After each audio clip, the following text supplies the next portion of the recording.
Greetings everyone, we are Team Technova and today we are proud to present the final system walkthrough of the campus equipment and facility reservation system.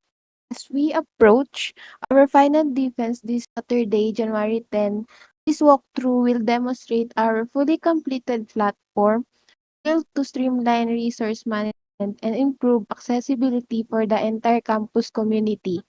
Our team has worked to ensure that every module from the front-end user experience to the administrative back-end is stable and production ready. Today, we will guide you through the system's core functionalities, starting with our secure authentication and verification process. To begin, hand it over to Mr. Barcelos for the login and authentication flow. Hello everyone, my name is Kevin Barcelos and I will be sharing my screen to demo to you our login and authentication function. So first of all, are you seeing my screen now? Okay, here we have a sign up for student or organization and another login for the student or the organization. For now, I will be demoing with the student login. So here, I will be using my email and my password. And voila, using our email and our passwords, we can log into our system. And in case you want to change your password, there's a function here at their settings uh, here, which you have to put your current password and the new password that you will need. And another case scenario is when you forgot your password. We have a forgot password here option. Here we can use either email or phone number that you use on your sign up to verify that you own the account. So here I will be using my Gmail again to send a verification code to my Gmail. Okay, so I'm just gonna refresh and here it is. So here I will be putting my new password that I hope I won't forget. And I already my new password is already changed. My old password rather. And I'm back here again. And that's all. The the another forget password using the phone number will be discussed by Joy. That's all for me. Okay, so my name is Angelica Joy Uy. I'm the tech lead of this group, and I'm going to present you the forgot password and phone number case scenario naman. So I'm gonna use my phone number to send the verification code, and then we're gonna wait for the new code to be sent. Okay, so now it's been sent. Yeah, there's the code. It's 02998. There. So I'm gonna change my new password in my whatever I want. So wait.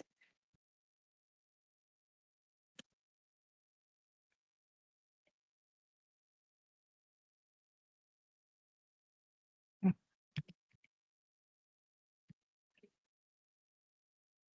There. So I already successfully changed my password. Now I'm gonna log in my account.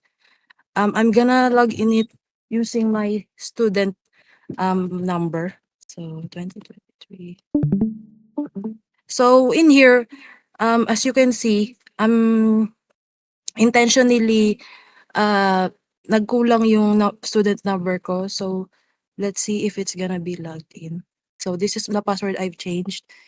So you can see it's not complete because the format should be like this. So I'm gonna, the- yeah.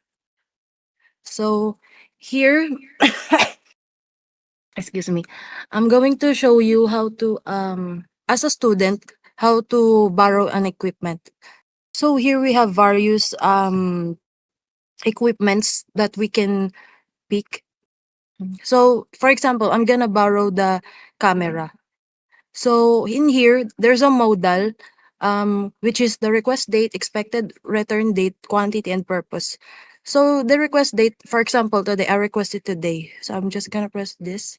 And then the expected return date should be like around Monday. So it's gonna be January 12th, 2026. And then how many camera?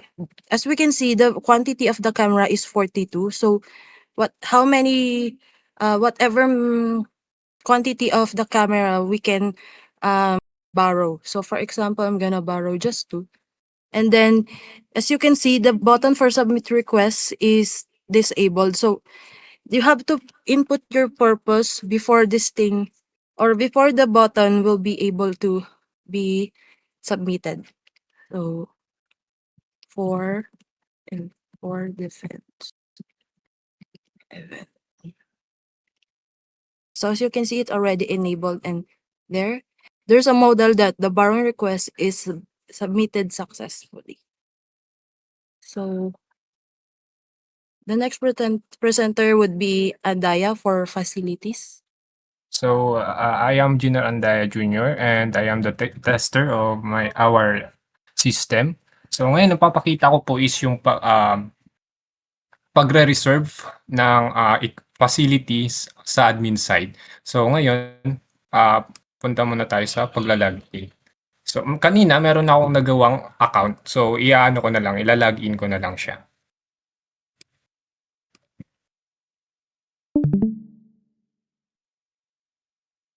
So ito yung bubungad kay organization was na successful yung login niya. So ngayon para makapag-reserve si organization ng facility, click lang natin yung facility. So dito lalabas yung list ng facility na available na pwede niyang i-reserve. So halimbawa, yung facility na quadrangle yung re-reserve natin. So after na ma-click natin yung reserve facility, magpa-pop up yung model na to. And dito hihingin ni system yung mga information like yung reservation time, start time, end time, purpose, expected capacity, and need lang natin na fill upan yung mga to. So for example, and yung purpose, like for example, for CS ID. Expected capacity attendees, sabihin natin 50. So dito pala, pag mayroong kulang na field like blank, automatic na madi-disable yung submit button. So walang choice si organization kundi i-fill up lahat ng required field para disable yung mag-enable yung submit button. So after nun, mayroong pop-up message na lalabas. So lumabas tong ganito kasi ibig sabihin, yung facility na gustong i-reserve ng organization is merong pending na nag-reserve nun sa parehas na date. So lalabas to. So mag-reserve ulit tayo ng panibagong facility. So, sabi natin DOST.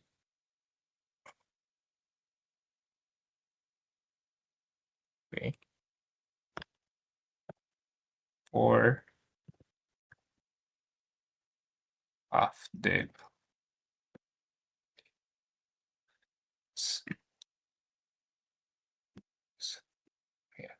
So, ayan. Pag successful yung reservation, mayroong pop-up message na ganito na nagsasabi na reservation request submitted successfully.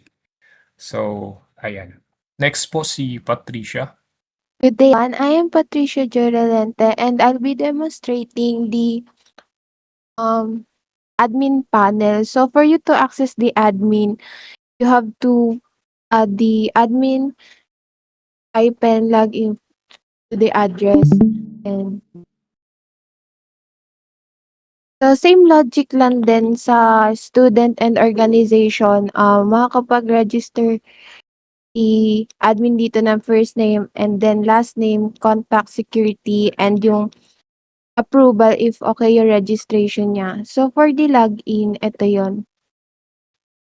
Every request ni user, example yung ginawa ni Miss Uy and Mr. Andaya, dito po yung mina-manage sa admin panel. So, I'll demonstrate how we manage the inventory, yung approve request, and yung pag-generate ng PDF reports for audit purposes. So, dito nakita natin yung request ni Mr. Andaya kanina sa facility, which is ito. Pag click natin yung button na approve, lalabas yung model which is yung request ID, and then yung type if equipment ba yun or facility, and then yung name na nag-request which is si Andaya. And pwede maglagay si admin ng approval notes pero pwede din tong optional, and pwede rin ma-send yung notification kay requester. So, ito naman yung sa dashboard na panel. For manage request, dito yung makikita rin yung kanina na ni-request ni Miss Uy, which is yung camera. So, dito merong field na nagtitingin sa kanya if organization ba or student. So, kapag in-approve ni admin to, ayan,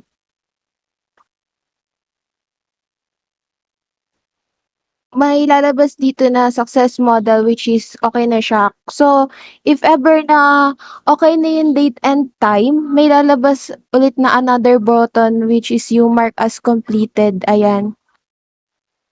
And then, magma-mark as complete na yung request ni Mr. Andaya for that facility. And for the equipment naman, pag in-approve to ni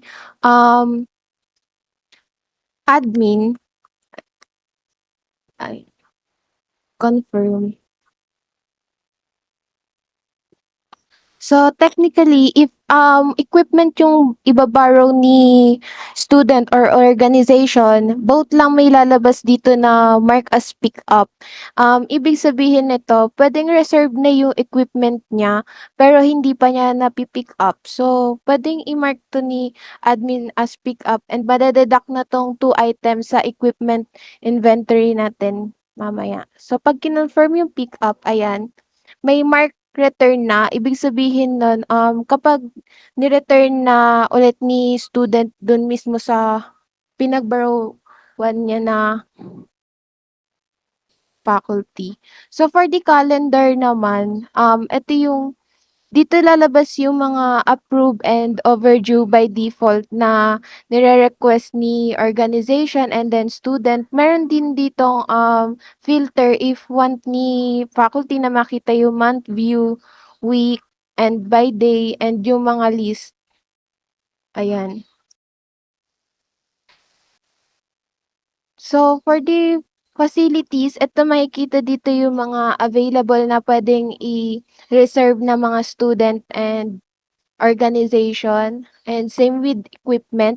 So, kapag yung equipment is fully borrowed na, meron din lalabas dito na yung all units is currently borrowed. So, hindi na makakapag-borrow pa or mag-a-appear dun sa student and organization na yun yung mismong equipment na yun. Ang lilitaw na lang is ito, for example, yung camera, yung pole, yung speaker, and then wireless speaker.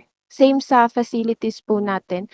So, for equipment inventory, ito naman po yung for audit or monthly audit ni faculty.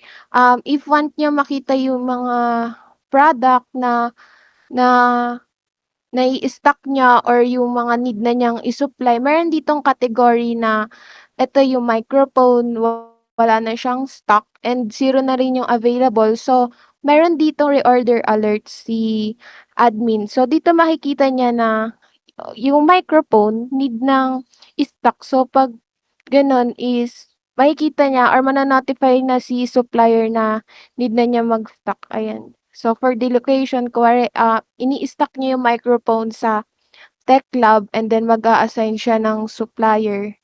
For example, Tech Corp. Ayan, and yung mag-a-add siya ng stock, for example, 2, yan.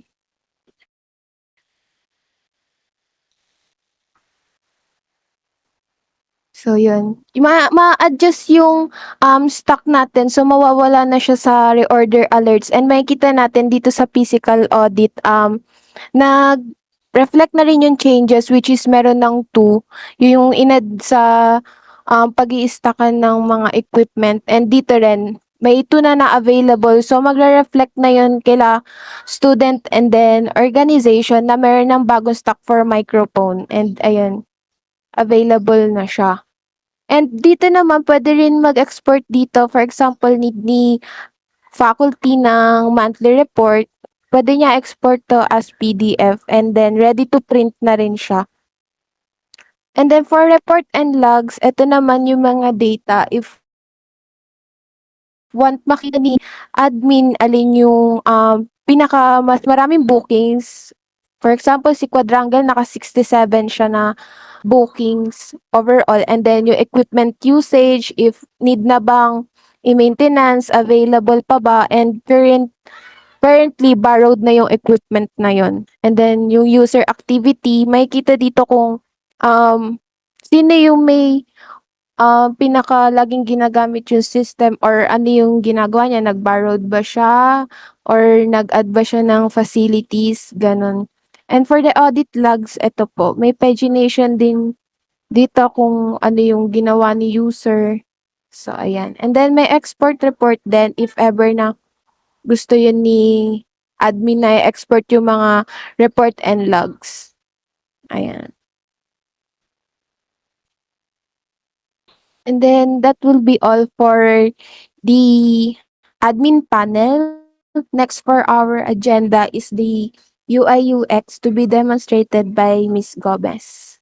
So, good afternoon everyone. I'm Ashley Hermione Gomez, the UI and UX for this team. So, now, let's introduce the double booking for this system.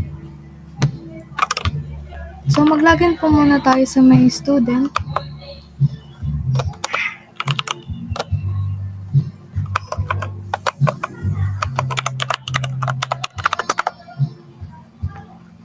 Yan. So, sa facilities, the system checks if yung requested time slot conflicts with any existing approved or pending reservation. So, isi-show ko po kung paano po siya nagana. So, sa ginawa po ni Andaya kanina, so susubukan po natin kung nagana po siya.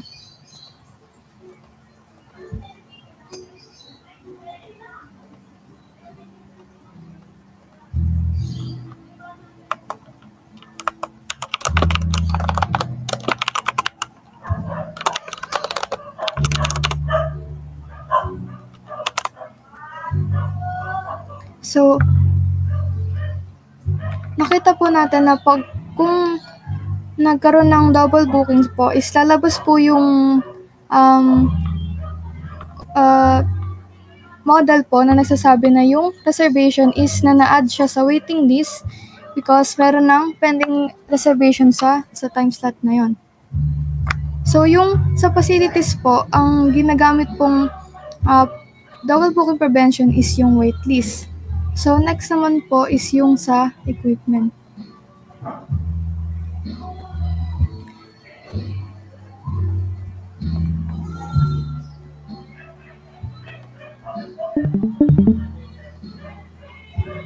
Sa may equipment naman po is gagana po yung double booking prevention kapag sa may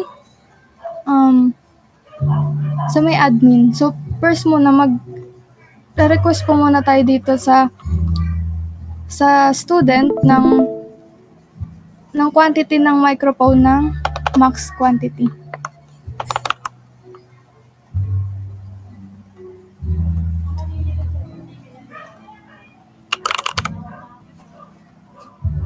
Yan. So, tapos magla-logout po tayo tapos pupunta sa isa pang user which is yung organizational.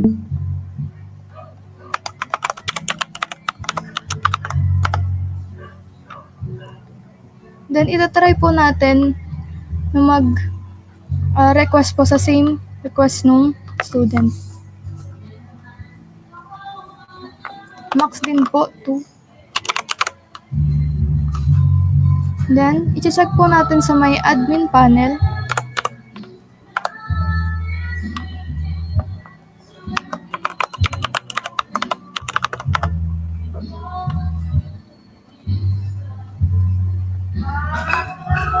So, susubukan po natin i-approve muna yung sa may student.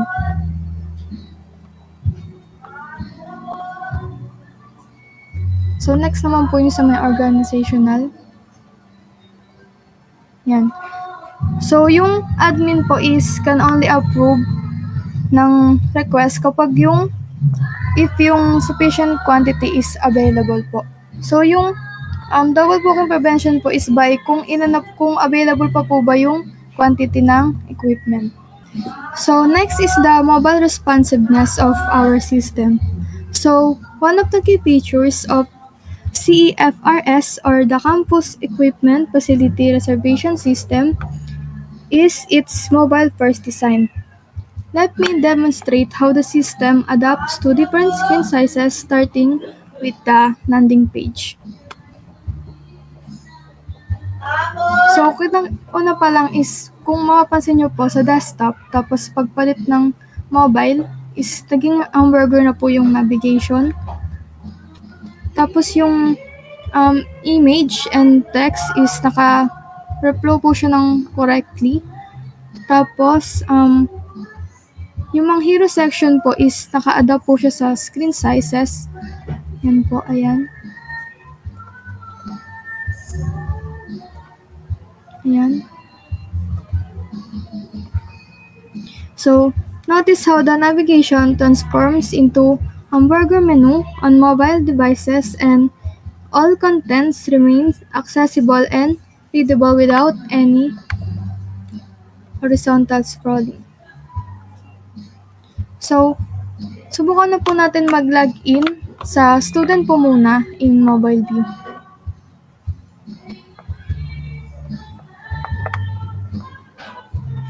Ayan. So, makikita po natin yung input box, mga text, mga header is kitang-kita po siya ng maayos sa mobile view. Subukan po natin mag-login para makita po natin yung student dashboard and more.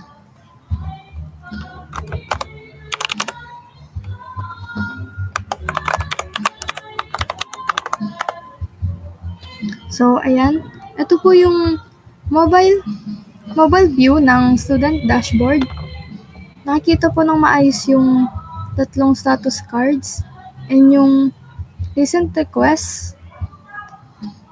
Tapos yung sidebar po is naka-hamburger menu din po siya sa mobile view. So, sa may facilities, ganyan din po. Yung image po is maayos po siyang na-adjust sa mobile view. Yung padding niya din po is maayos din po siya. So, kapag try po natin mag-reserve, ayan din po, maayos din po yung pagkakaano po ng mga input box.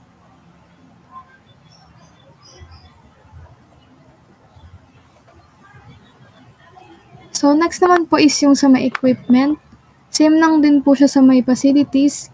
Maayos po na kaano po yung sa image, yung sa padding, tapos yung filter button, maayos din po siyang na size sa may mobile.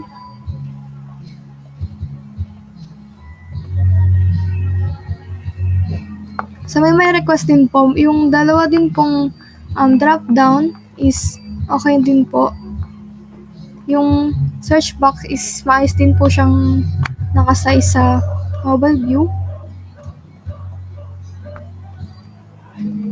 Yung contact us din po is maayos din po siyang sa mobile view. Next is yung settings or yung student profile po ng user. Maayos din po siyang nakikita sa mobile view. Tapos sa may change password po, ganun din po. Yung button, maayos din po siya. So, proceed po tayo sa may isa pa pong user is yung yung organizational.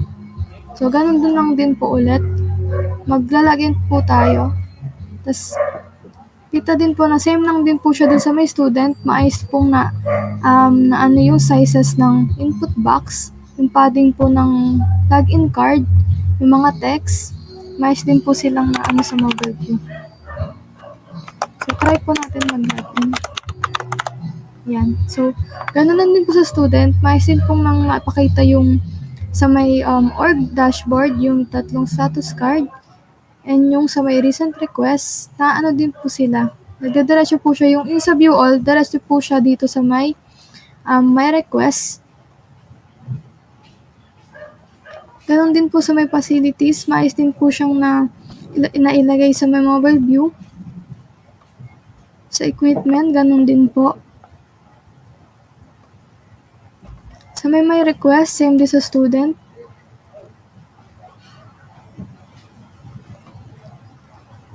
Sa contact us, ganyan din po. Kita rin po siya ng maayos sa mobile view. Then, sa may organizational profile, kita din ng maayos yung mga text, tsaka yung mga input box, tsaka yung org change password. So, next po natin na user is yung sa admin.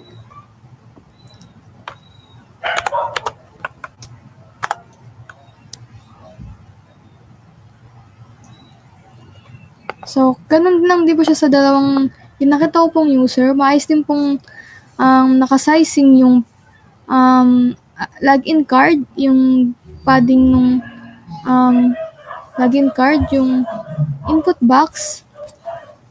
So, try po natin mag-login para mapakita po yung mobile view na. Ayan. So, sa may admin dashboard, maayos po rin pong napakita yung status card ng admin. Then, yung pending request din po. Tapos, yung sidebar, ganun din, naka-hamburger menu din po siya sa may mobile view.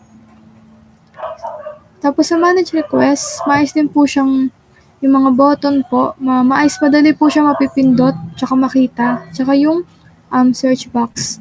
Yung dalawang mga button din po, maayos din po siyang mapipindot sa mobile view. Maayos din po yung padding nung between nung request card. So, next is yung sa calendar. Kahit na nasa may mobile view, is nakikita pa din po ng maayos yung reservation calendar ng equipment tsaka ng facilities. Maayos din pong yung drop-down button, maayos din po siyang nakasizing. Yung dalawang padding din po, maayos din po siya. Next is yung pag-a-add ng admins ng new facilities. Maayos niya po din na ilagay sa mobile view. Maayos din po yung search box and yung drop-down. Kapag nag-add din po yung admin, maayos din po siyang makikita sa mobile view. Next is yung same lang din po sa may facilities kapag mag-add sa equipment. Maayos din pong nakaano yung size ng drop-down sa mobile view. Yung search box, tapos kapag mag-add din po ng equipment, maayos din po siyang makikita. Next is yung equipment inventory. So, yung pag-export din, maayos siya makikita. Yung tatlong selector sa may stock, sa physical tsaka reorder. Maayos din siya nakikita sa mobile view. Yung dalawang button is madali lang din siya mapipindot. Kapag mag-restock din yung admin, madali niya lang din mapipindot sa mobile view. Next is yung report and logs. Maayos din na ipakita yung apat na selection sa mobile view. Ayan. Yung graph, maayos din siyang makita kahit nasa mobile view. Yung equipment usage, maayos din siyang naipakita sa mobile view. Yung user activity, and yung sa audit logs. So next is yung sa may admin profile. Tulad nung dalawang users, mayos din siyang naipakita. Yung size ng text, header is tama lang siya sa mobile view. Yung button din. Tapos sa may change password, ganun din siya. So, that's all lang po sa may double booking prevention and yung mobile view ng buong system. Thank you po. Okay. So that concludes our full system walkthrough. As demonstrated, the platform successfully integrates secure authentication, real-time resource management for both equipment borrowing and facility reservation, and a responsive administrative backend. So every feature shown today has been tested for stability by our tester, and we have implemented strict logic such as yung double bookings na dinemo kanina, and to ensure yung system namin is production ready. So again, we are Technova and thank you for your time. Thank you everyone.